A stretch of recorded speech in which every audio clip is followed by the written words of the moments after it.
प्रिय बाळाभद्रे सर, पत्रास कारदकी, नुकताच आदर्श शिक्षक पुरस्कार तुम्हाला मिळाला. सर्वप्रथम तुमचे हार्दिक अभिनंदन.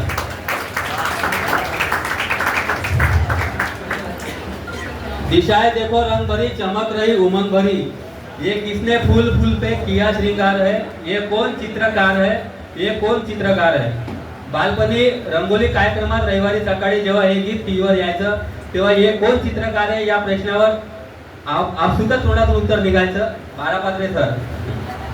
कारण आमच्या शाळेत स्वच्छ फळ्यावर चित्र काढून त्यांना बोलके करणारे एक जादूगर आम्हाला लाभले होते, ते म्हणजे बाळापात्रे सर. आणि आज या गाण्याचा खरा अर्थ कळून सुद्धा ये किसने फूल फूल पे किया सिंगार है असा प्रश्न जरी आम्हाला विचारला तरी क्षणाचाही विलंब न होता आमच्या तोंडून सहजपणे उत्तर निघेल बाळापात्रे सर.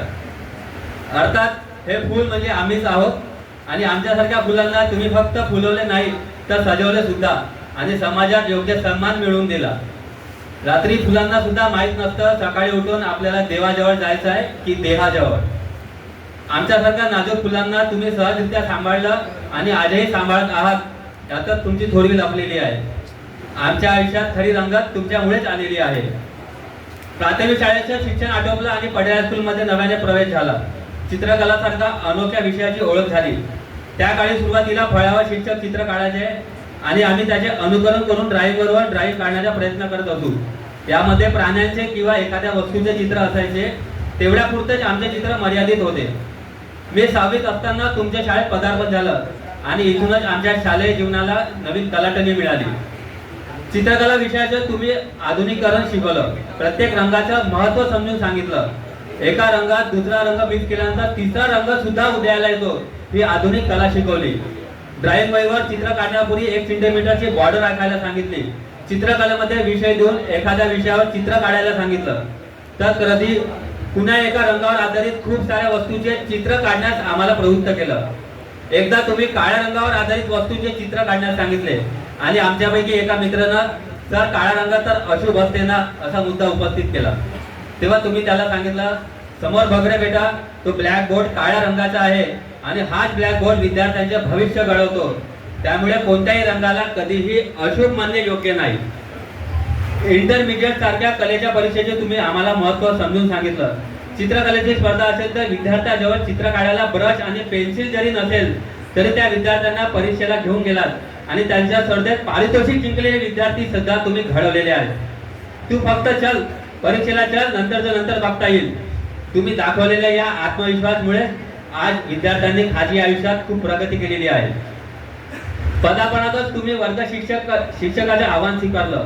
तुम्ही विद्यार्थ्यांना मराठी विषय शिकवला. विद्यार्थ्यांना व्यक्तिगत डायरी बनवणं शिकवलं. दिवसभरातील आनंद आणि दुःखाचे 5-5 प्रसंग त्या डायरीवर नोंद करायला सांगितलं.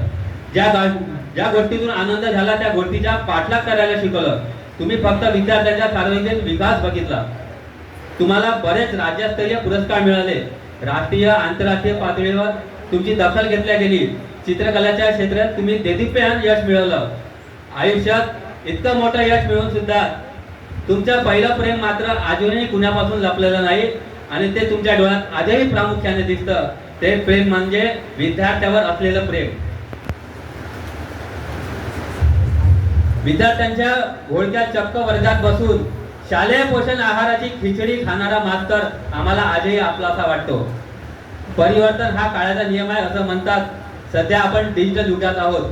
चौकात फ्लेक्सची दुकाने थाटलेली दिसतात. आजच्या डिजिटल युगात कलाकार दुर्लक्ष होत आहेत. बालपणी चित्रपटातील हिरो हिरोईनचे चित्र कापडी पडद्यावर पेंटर रंगवत असत. अगदी हुबेहूब वाटायचे. तेव्हा त्यांच्या कलेचं खूप कौतुक व्हायचं. एखाद्या पुढाऱ्याच्या जाहीर सभेच्या जाहिराती भिंतीवर रंगवायला जायच्या तेव्हा त्यांच्या हस्ताक्षराचं नवल वाटायचं. आज अशा काही घटना घडताना दिसत नाही. ज्या पेंटर व्यवसायाला तुम्ही तुमच्या वडिलांच्या स्वरूपात खूप जवळून बघितलं तो पेंटर व्यवसाय आज डबघाईला आलेला आहे. काळाच्या ओघात पेंटर नाहीसा होताना दिसत आहे. या गोष्टी नक्कीच मनाला चटका लावून जातात. सर तुम्ही सांगितलं होतं कोणत्याही कलेवर प्रेम करा, पण मनापासून प्रेम करा. जीवन जगणे हे सुद्धा एक कलाच आहे. कलेचा आनंद घ्या. माझ्या श्वेतश्याम आयुष्याला खरा रंग प्राप्त झाला लिखाणामुळे. त्याच लिखाणाचे तुम्ही तोंड भरून कौतुक केलं तेव्हा आनंदाला सुद्धा रंग असतो हे समजलं. शेवटी फक्त इतकंच म्हणायचे आहे माझ्या लिखाणाने मी प्रत्येकाला आनंद देण्याचा प्रयत्न करतो, त्यामुळे माझ्या आयुष्यात आनंद परतलेला आहे. माझे शिक्षक जेव्हा माझ्या लिखाण शैलीचं कौतुक करतात तेव्हा खऱ्या अर्थानं ते माझं ब्लॅक अँड व्हाईट आयुष्य मला इष्टमन कलर झाल्यासारखं वाटतं. शिक्षकाजवळ फक्त 2 रंग असतात, ही मन तुम्ही खोटं ठरवली आणि हर रंग चुपचाप से कुछ कहता है हे टॅगलाईन मात्र तुम्ही सार्थ ठरवली. आज शिक्षक दिन सोहळ्यानिमित्त तुम्हाला साक्षात धन्यवाद.